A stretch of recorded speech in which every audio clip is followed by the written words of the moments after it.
भाई आज नया टॉपिक सोच के आया Indian real super heroes. Indian real super hero क्या रहा दिमाग में? क्रिश फोर आ रहा ना रियल रियल रे obviously नहीं रे रियल में हमारे इंडियन आर्मी रियल हमारे Indian soldiers the great Indian फिलहाल तो फिल्मों का चल रहा है दिमाग पर आ रहा है। द ग्रेट इंडियन सोल्जर जो अपने देश के लिए खुद को कुर्बान कर सकते ऑल हैं। टाइम कुछ भी कर सकते हैं। All time hero sir all time. दोस्तों आज का अपना टॉपिक है the great Indian soldiers, respect to them. तो आरिफ भाई अपन अभी इंडियन सुपर हीरोज के बारे में बात करें जो कि अपने आदमी है। हाँ तो शुरू से करते हैं 1965 इंडो पाक क्लैश कश्मीर के लिए जो हुआ, हाँ भाई सुना मैं। कोई फिल्मी सीन से कम नहीं था वो बहुत। एक कहानी कश्मीर का 1965 और वही ना जहाँ अपने इंडियन जवान जो थे वो पैटर्न के टैंक को खींच के खेती में ही उड़ा दिए थे। हाँ वही बात। हाँ उस टाइम पे पब्लिक भी पहली बार देखी थी शायद मेरे ख्याल में पाकिस्तान का। अभी सुना था कि ऐसा आगे बढ़ने पर वो पहली बार हुआ है।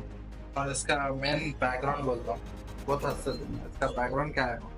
हाईलाइट पॉइंट है उन लोग कुछ और सोचे पाकिस्तान वाले। उन लोग क्या करे इसका बैकग्राउंड के हिसाब से उन लोग एक ऑपरेशन गिब्राल्टर वो ऑपरेशन उन्होंने स्टार्ट कर रहे थे।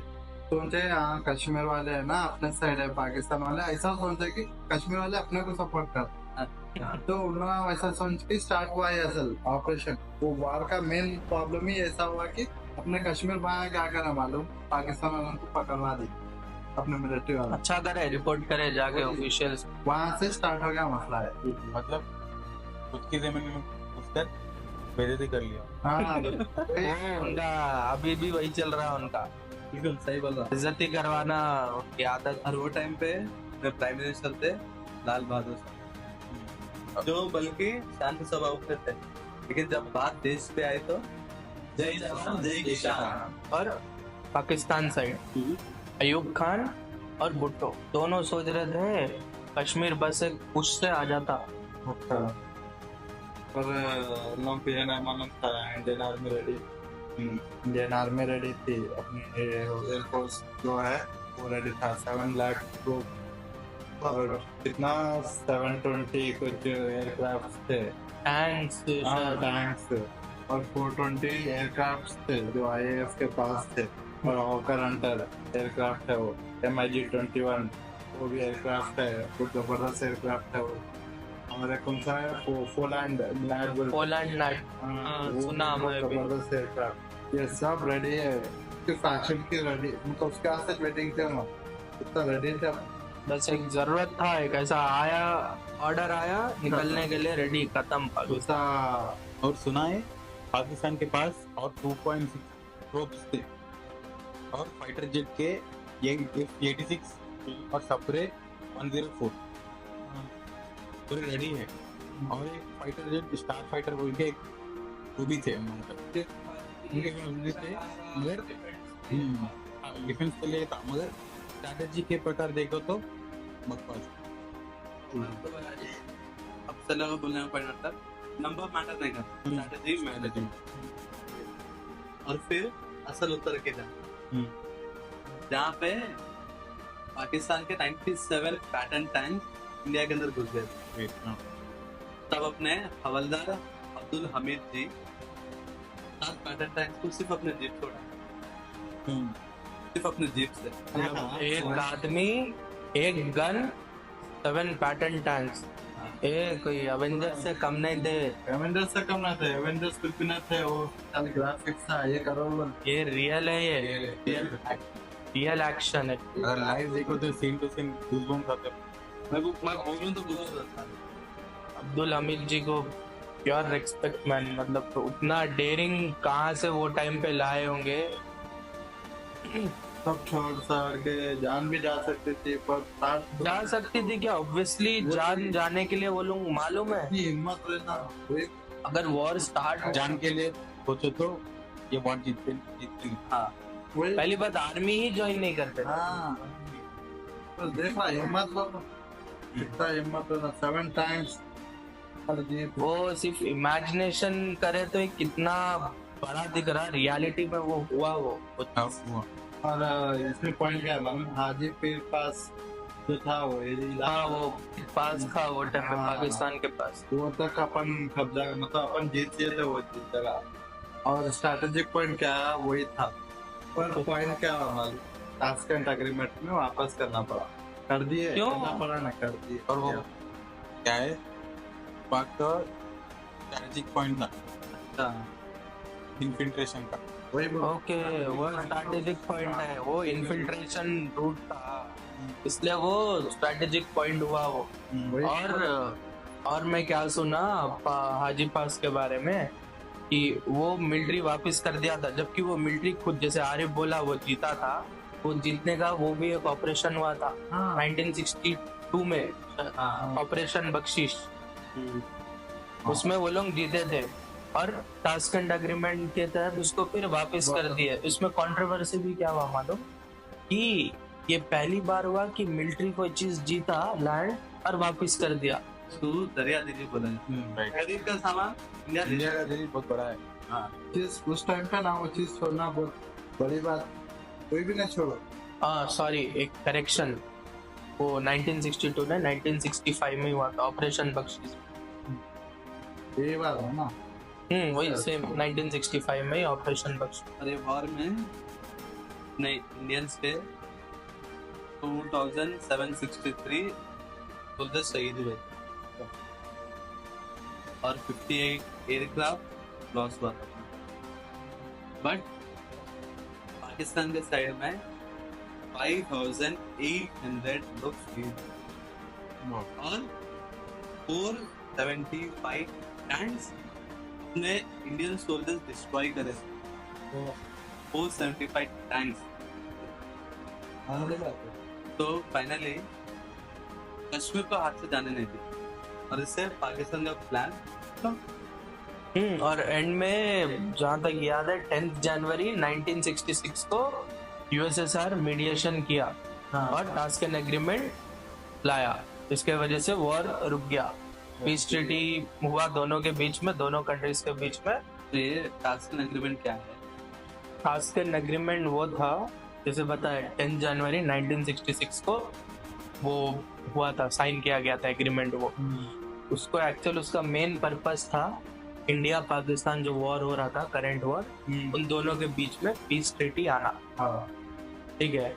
और जो साइन करे थे दोनों के साइड के कमांडर्स इन चीफ, जो वो टाइम पे थे, हमारे इंडिया के प्राइम मिनिस्टर लाल बहादुर शास्त्री जी और पाकिस्तान के प्रेसिडेंट अयूब खान। कंट्री था जो वो टाइम पे यूएसएसआर था। ताशकंद वो कंट्री का नाम है, जो अभी सिटी का नाम है वो अभी उज्बेकिस्तान में।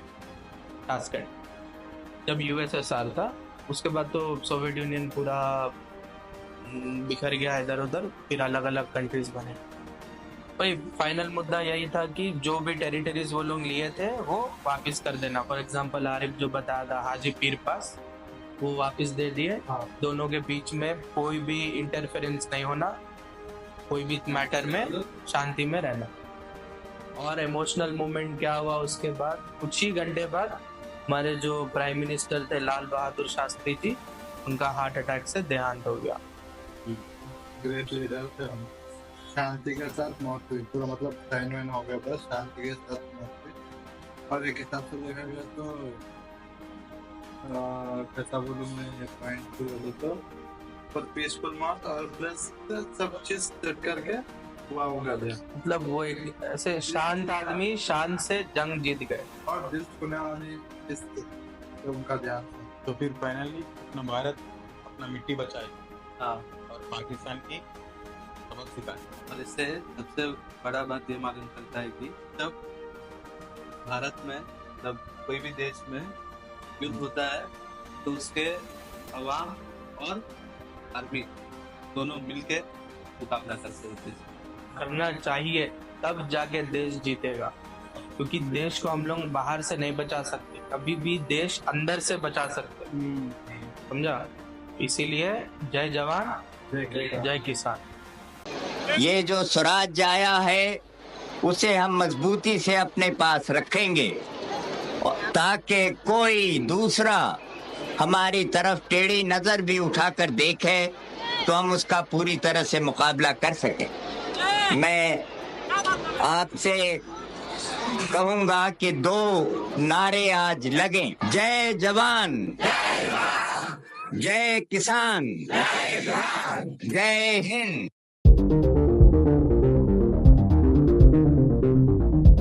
तो भाई 1965 का तो पीसफुली सब क्लोज हो गया, बट वो कहावत है ना, कुत्ते का तुम कभी सीधा नहीं होता। हाँ पाकिस्तान वही है, उनके अंदर कोई ऐसा कीड़ा है जो कभी खत्म ना होता। पीसफुली सब एग्रीमेंट होने के बाद में 6 ईयर के बाद फिर से 6 साल के बाद 6 साल के बाद फिर से हमला करें। कब हुआ? 1971 बांग्लादेश लिबरेशन, नई जीत नया देश। और ये बार सिर्फ बाउंड्रीज के लिए नहीं, ये बार नया देश के लिए जाएगा। इसका रीजन सिंपल ना था, असल स्टार्ट हुआ सर्चलाइट ऑपरेशन बोल, जो ईस्ट साइड पाकिस्तान आर्मी जो रहता है ना, उन्होंने अटैक करना शुरू कर दिया सिविलियंस पे, जैसे कि मासूम बच्चे, औरत, हाँ बुढ़े, इन लोगों को एकदम खत्म कर दे रहे थे मार के, मतलब खुद के लोग भी खत्म कर क्योंकि उन लोग बंगाली है वो। ओके, इसलिए बांग्लादेश लिबरेशन वॉर स्टार्ट हुआ। इसलिए स्टार्ट हुआ, मेन पॉइंट वहां से स्टार्ट हुआ। वही कीड़ा बोल रहे थे ना, वही थे पॉइंट। बिना मतलब का लैंग्वेज के बेसिस में मारे, वो भी मासूम बच्चे, औरत और बूढ़ों के ऊपर, जो फिर यूजलेस नहीं। हाँ, क्या हुआ फिर? समय में वो वॉर में रेफ्यूजी कैंप्स बहुत बढ़ गए थे, 1 करोड़ के ज्यादा, इतना लोग 1 करोड़ से ज्यादा लोग बॉर्डर पार करके आगे थे। तो इंडियन इकोनॉमी पे भी बर्डन पड़ा हो। बहुत पड़ा।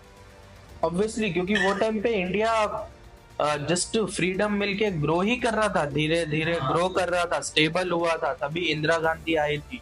और जैसे उनको ये पड़ा, पूरे कोई वर्ल्ड में तो ये चीज को सपोर्ट नहीं कर रहा था, लेकिन वो टाइम पे इंदिरा गांधी थी प्राइम मिनिस्टर। हाँ। और वो बोली बस इनफ इज इनफ, अब ये पानी सर से ऊपर चले गए, अब कुछ करना पड़ता पाकिस्तान का। फिर जाके एक्शन लिया गया और एक्शन स्टार्ट हुआ। हाँ, बट प्रेसिडेंट तो थे बीबी गिरी, लेकिन कमांड किसका चल रहा था? जिंदा था। उन्होंने बोला था पहले ह्यूमैनिटेरियन, बाद में पहले इंसानियत, बाद में भारत ने 5 लाख से ज्यादा ट्रूप्स मोबिलाइज करा, कहाँ पर? ईस्ट और वेस्ट फ्रंट साइड में। और आईएएफ के पास 650 एयरक्राफ्ट थे, ग्रेट। और MiG 21S और नैट था, और सुकोई Su-7 का एयरक्राफ्ट है वो भी था, जीनेट्स भी थे 1965 वाले। और हॉकर हंटर, HF-24, ये सब पूरे रेडी थे। और सबसे पॉइंट की बात क्या मानूंगा, सबसे ज्यादा बड़ा धमाका कौन करेगा? नेवी वाला। हाँ, कई को इसलिए ऑपरेशन ट्राइडेंट और ऑपरेशन पाइथन लॉन्च करे थे, मालूम? ये ऑपरेशन लिटरली कोई बॉलीवुड मूवी से, बॉलीवुड क्या मतलब कोई भी मूवी से कंपेरेबल ही नहीं है। रियल लाइफ एक्शन, मतलब वहां जो लोग खड़े होके देखे होंगे ना, पाकिस्तान के तो पतलून गीली हो गई, और इंडियन आर्मी ग्रेट, मतलब गूस बम्स आ रहे बोले तो। INS विक्रांत घुस के कराची पोर्ट पूरा उड़ा दिया, पूरा मतलब बॉम्ब वहां के, उनके ऑयल फील्ड्स पूरे जल गए पाकिस्तान के। इतना लॉस हुआ लिटरली कराची को, पाकिस्तान को, कि वो लॉस से उन लोगों को निकलने में डिकेड्स लगे, और मेरे को नहीं लगता आज भी शायद वो लॉस से निकले होंगे। INS विक्रांत मतलब वन ऑफ द बेस्ट नहीं, बेस्टेस्ट से ऊपर है जो भी है। अभी भी है वो। हाँ, आज भी है INS Vikrant, obviously upgraded, proudly चल रहा सी में, इंडियन ओशन में, आज भी पूरा कंट्रोल कर रहा। और उसके बाद ईस्टर्न फ्रंट पे इंडिया 14 डेज ऐसा स्ट्राइक करा कि पाकिस्तान हिल गया, अब कपा गया। ऑब्वियसली वो जो INS विक्रांत का हुआ ना, उसके बाद तो इंडिया जो तुम बोल रहा, लिटरली वो हिला दिया अंदर से पाकिस्तान को। जनरल स्टैंड मानने का एक ही क्या मानना, I don't want this, I want total surrender। महान कमांडर। हाँ सरेंडर वही दिन था ना, सरेंडर डे। कौन सा डे? 16 दिसंबर 1971। ओके 16 दिसंबर। 1971 सरेंडर डे। मतलब पूरे पाकिस्तान झुके थे इंडिया के सामने। 93,000 आर्मी पाकिस्तान की, ट्रूप्स पूरे 3,000 की आर्मी। अरे नंबर सोच सक रहा 93,000 एक सिटी का पॉपुलेशन है वो अच्छा खासा, ऑलमोस्ट 1 लाख। हाँ 1 लाख पूरा एक एरिया के 2 एरिया 3 सबसे बड़ा आर्मी का सरेंडर मूवमेंट वही वर्ल्ड वॉर के बाद। वर्ल्ड वॉर के बाद वर्ल्ड वॉर के बाद 93,000 समझो, और उससे ज्यादा ही होगा। वर्ल्ड वॉर में तो वो हिटलर बहुत जन से था, लेकिन वर्ल्ड वॉर के बाद मतलब सबसे बड़ा सरेंडर था वो। Literally great salute Indian army को। और कहाँ भी नहीं बोलते ये सब चीज तो बुक्स में आजकल उतना पढ़ने नहीं मिलता कि एजुकेशन सिस्टम तो मालूम ही है। प्लीज वो वीडियो देखो आप लोग, हम लोग का। कहाँ से आके यहाँ वो सो बता तुम, अगर क्या इंडिया में जो हुआ वो बताना। नहीं बताते। और वो दिन था जो बांग्लादेश वाले आजादी की स्टांस लिए। और पॉइंट क्या है मालूम, उन लोग इतना खुश थे मतलब वो स्टांस जो मतलब उन लोगों का एक खुद का कंट्री था, तो अपने इंडियन आर्मी को जो है ना फूलों से स्वागत कर रहे थे। वैसली करते ही इंडिया इतना सपोर्ट करा वो लोगों को बहुत ज्यादा। बांग्लादेश इंडिया का रिलेशनशिप शुरू से अच्छा है, बट आज के टाइम पे कुछ थोड़े चीजों के वजह से इधर उधर है, वो बात का बात है। लेकिन तुम लोगों को मालूम और एक चीज क्या, सरेंडर से पहले एक सीक्रेट अग्रीमेंट साइन हुआ था इंडिया रशिया का। नहीं, इंडिया रशिया जो बेस्ट फ्रेंड तब से है वो आज ही नहीं है, वो लोग बहुत पहले से है। और वो अग्रीमेंट भी वो फ्रेंडशिप का मिसाल है। इंडिया वो वॉर जीता तो ऐसी नहीं जीता, हम लोग तो ऊपर ऊपर का जानते। वो टाइम पे इंदिरा गांधी यूएसएसआर गई थी, एक सीक्रेट एग्रीमेंट साइन हुआ था अगस्त 1971 में। आरिफ को भी मालूम शायद, पता था ना। तो वो एग्रीमेंट का नाम था इंडो सोवियत फ्रेंडशिप एग्रीमेंट करके था, ऐसे कुछ वो एग्रीमेंट का नाम था। उसमें क्या था एग्रीमेंट, रशिया हम लोग को यूएस से सपोर्ट करा, ठीक है। वो टैंक्स लाया, जेट्स दिया, आर्मी दिया, पूरा यूएस और चाइना बोल रहा था नहीं तुम लोग सीज फायर करो, ये सब मत करो, वॉर मत। लेकिन रशिया बोला जरूरत नहीं है, तुम लोग लड़ो, मैं सपोर्ट करता हूँ। और जब यूएस वाले जो बे ऑफ बंगाल में उसका वारशिप छोड़ दिया था इंडिया को डराने का, मतलब सीज फायर करने का, पर यहाँ से रशिया क्या करा, उसकी भी नेवी छोड़ दिया। यूएस वाले वहीं से डर के चले गए, फट गई। तो जब पूरा बराबर इंडिया पाकिस्तान और इंडिया मतलब 13 दिन में फ्रीडम दिलाया बांग्लादेश और एक नया country form with in 13 days. बहुत लोग इसके पीछे है, लेकिन रशिया शुरू से इंडिया का सपोर्टर है, आज भी सपोर्टर भी है। शुरू में भी पावरफुल था, अभी पावरफुल है। वो तो ऑब्वियसली है, वो है। तूने बीच में किसी को हाथ डालने न दिया, हाथ धोने भी न दिया। इंडिया का बड़ा भाई रशिया। और एक एग्रीमेंट साइन हुआ था, कौन सा? 1972 में, ओके, शिमला एग्रीमेंट। तो उसमें इंदिरा गांधी और जुल्फिकार भुट्टो दोनों साइन करे थे कि अब से वॉर नहीं होगा अपने बीच, जो भी मैटर है वो बैक टू सॉल्व किया जाएगा। भाई भरोसा नहीं है, भरोसा नहीं ना, साइन कर दिए भाई, हमें भरोसा नहीं। कब तक काम करते? 65 में तो 5 साल तक न रुके ना, और फिर साइन कर 6 साल, 1 साल। पाकिस्तान के ऊपर तो लिटरली भरोसा नहीं है, लेकिन 1971 का वॉर सिर्फ अपने लिए जीत नहीं था मालूम, बहुत बड़ा प्राउड मूवमेंट था, जिससे वर्ल्ड रिकॉग्नाइजेशन मिला इंडिया को। हाँ, क्रेडिट गोस टू ऑब्वियसली वो टाइम के कमांडर इन चीफ्स रशिया, जो हम लोग को फुल्ली सपोर्ट करे और वर्ल्ड लेवल पे रिकॉग्नाइजेशन मिला इंडिया को, क्योंकि वो लोग एक न्यू कंट्री बनाने में हेल्प करे। एक गुड डिसीजन, अच्छा काम भी कहे। और एक क्या है, उस समय में वो जो सेपरेशन हुआ था बांग्लादेश, जब अपने इंडियन आर्मी को इतना रेस्पेक्टफुल गली गलियों में, बांग्लादेश की गली गलियों में अपने इंडियन आर्मी को सैल्यूट करते थे। ऑब्वियसली, क्योंकि इंडिया हेल्प करा ना, वो चीज एक इंसानियत का मिसाल बन गया था। कोई नहीं करता। केवल हम भारत के लिए नहीं लड़ रहे हैं, केवल अपने उसूलों के लिए नहीं लड़ रहे हैं। हम आज सारी दुनिया में जो दबे हैं, सारी दुनिया में जो वर्षों से, आज के नहीं, जो सदियों से दबाए गए हैं, चाहे वो अपने दबाएपन को न पहचान सके, वो अपनी गुलामी को नहीं पहचान सके, लेकिन हम पहचानते हैं और हम जानते हैं कि उससे आज हम नहीं लड़ेंगे तो यही धक्का हमको लगेगा। पाकिस्तान अगर आज कमजोर है तो मैं बहुत दावे से कहती हूँ कि वो देश जो उनको हथियार देते आए आज तक, उन्होंने कमजोर करा है पाकिस्तान को, और अगर पाकिस्तान को हानि होगी तो उनको मैं दोष देती हूँ कि उन्होंने ये हानि की है। और आज जो हमसे जलते हैं, क्योंकि इस किस्म की मदद हमने किसी से नहीं ली, वो इसी वजह से नहीं ली कि हम जानते थे कि हमारी आजादी अगर कम हुई तो किसी की मदद हमको मजबूत नहीं रख सकती, और अगर आजादी पक्की होती है तो बिना किसी की मदद के हम मजबूत रहेंगे, जरूर रहेंगे, और जो हमें करना है वो करके हम दिखाएंगे।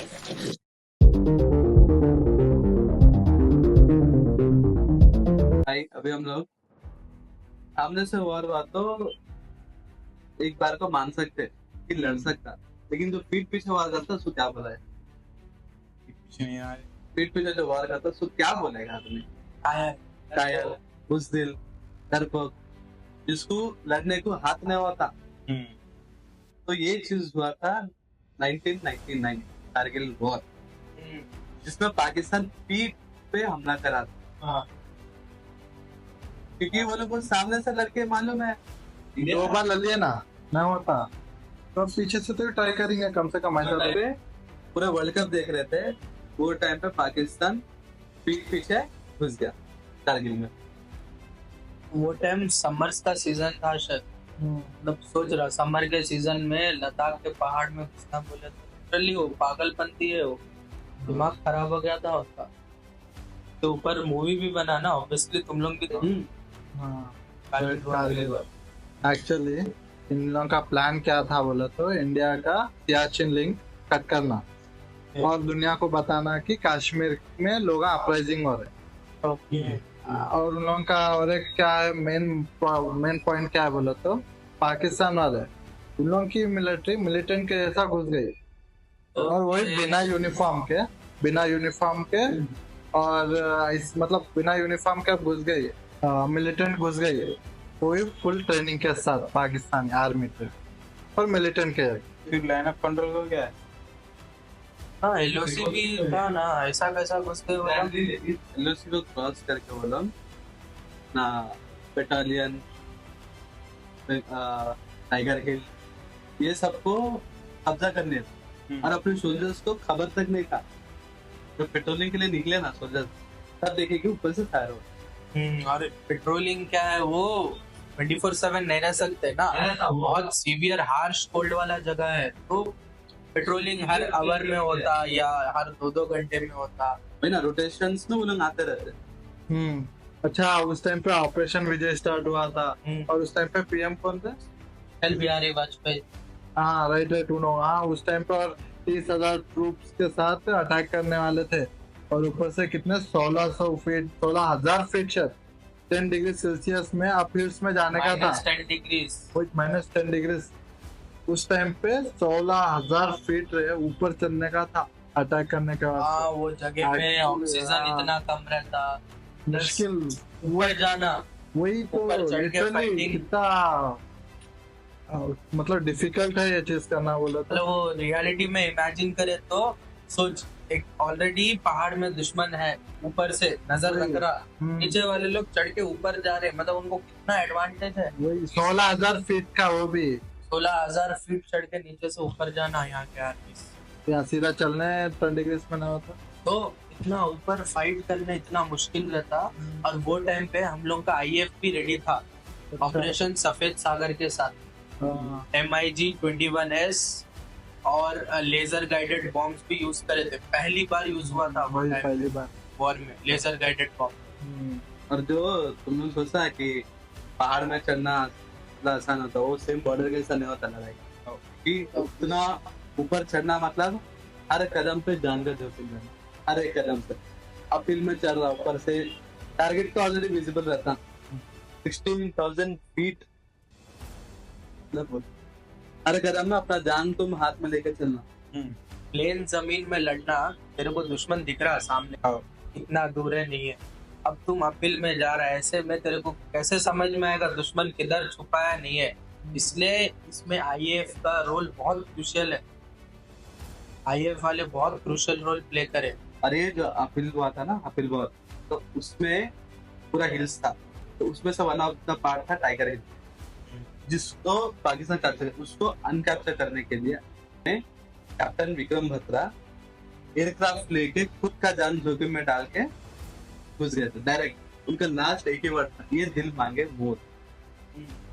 और वो शहीद होते होते वो टाइगर हिल इंडिया को वापस देगी और उनको परमवीर चक्र मिला, बट उनको नहीं, उनके पेरेंट्स को मिला।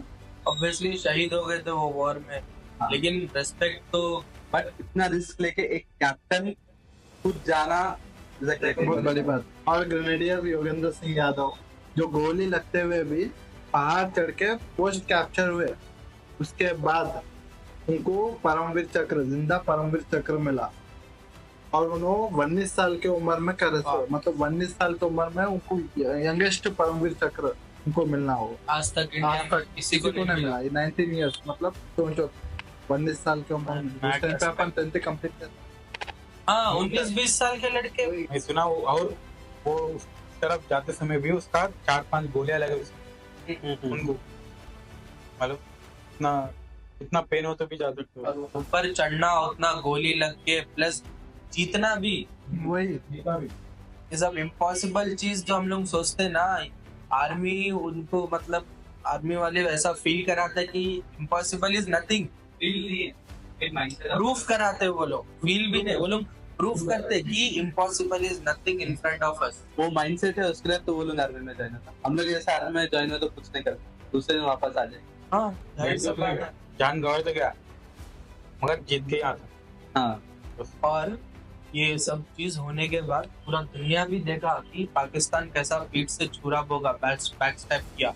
वो टाइम पे हमारे प्राइम मिनिस्टर अटल बिहारी वाजपेयी जी भी बस से गए थे लाहौर और पीस की, दोनों कंट्री के बीच में पीस साइन हो, लेकिन फिर भी पाकिस्तान बैक स्टेप किया और वो प्रूफ हो गया। मतलब बेचारों को एक तरह से क्या बोलते, फ्रेंडशिप के लिए गिफ्ट धोखा मिला। और तब इंडिया सिर्फ टेरिटरी नहीं बल्कि रेस्पेक्ट भी था, ग्लोबल सपोर्ट। और फिर यूएन बोला एलओसी, जो एलओसी था वो ऑब्वियसली आज तक भी वही है। और जुलाई तक इंडिया ने लगभग पूरे पोस्ट वापस ले ली पाकिस्तान। अच्छा। और यूएस ने पाकिस्तान को पूरा प्रेशर डाला कि पाकिस्तान वाले पूरे विड्रॉल करे स्टार्ट करें। प्रेशर की वजह से विड्रॉल स्टार्ट हुआ, तो उससे पहले नहीं कर रहे थे विड्रॉल वो लोग। और कारगिल क्या सिखा था मालूम? क्या? दुश्मन अगर सामने हो तो लड़ाई इजी है, अगर पीछे से हो ये इतना जरूरी। बात यही है, तुम लोग पीठ पीछे करो या सामने आके करो, जीतेगा इंडिया ही। क्योंकि जो डायलॉग चला बोला था स्टार्टिंग में, याद है? नंबर्स मैटर नहीं करता, strategy matter. Strategy main point, strategy. बिना स्ट्रैटेजी का वार जीतना बोलते नहीं। तो हमारे इंडियन आर्मी के लिए ग्रेट रिस्पेक्ट और इंडियन आर्मी। इस बार जब हमने देखा कि आक्रमणकारी हमारी भूमि में पांव जमाने की कोशिश कर रहा है, तो वायुसेना को मैदान में उतारने में हमने कोई संकोच नहीं किया। पाकिस्तान हक्का बक्का रह गया। वो उम्मीद नहीं करते थे, वो समझते थे कि हिंदुस्तान में सरकार नहीं है, काम चलाऊ सरकार है, लोगों को चुनाव की चिंता है, ये आपस में झगड़े करेंगे, प्रतिस्पर्धा में फंसेंगे, जहाँ जमीन दबा कर बैठ जाओ, कोई हटाने वाला नहीं है, कोई पूछने वाला नहीं है। हमने ऐसा नहीं होने दिया। हमारी सरकार भले ही लोकसभा में विश्वास खो चुकी थी, लेकिन हमने इस देश की 100 करोड़ जनता का विश्वास नहीं खोया था। हमने अपने कर्तव्य के प्रति भी पूरी तरह से जागरूकता दिखाई। हमने निश्चय किया कि हम आक्रमण का मुकाबला करें, और आपने देखा कि सफलता मिली। बहादुर जवानों के पराक्रम के कारण सफलता मिली। कारगिल की चोटियों पर हमारे जवानों ने अपने रक्त से जो इतिहास लिखा है, आने वाली पीढ़ियां उससे प्रेरणा लेती रहेंगी, आने वाली पीढ़ियां उसको नमन करती रहेंगी, वंदन करती रहेंगी। मिलते हैं एक नेक्स्ट इम्पैक्टफुल डिस्कशन के साथ, तब तक के लिए जय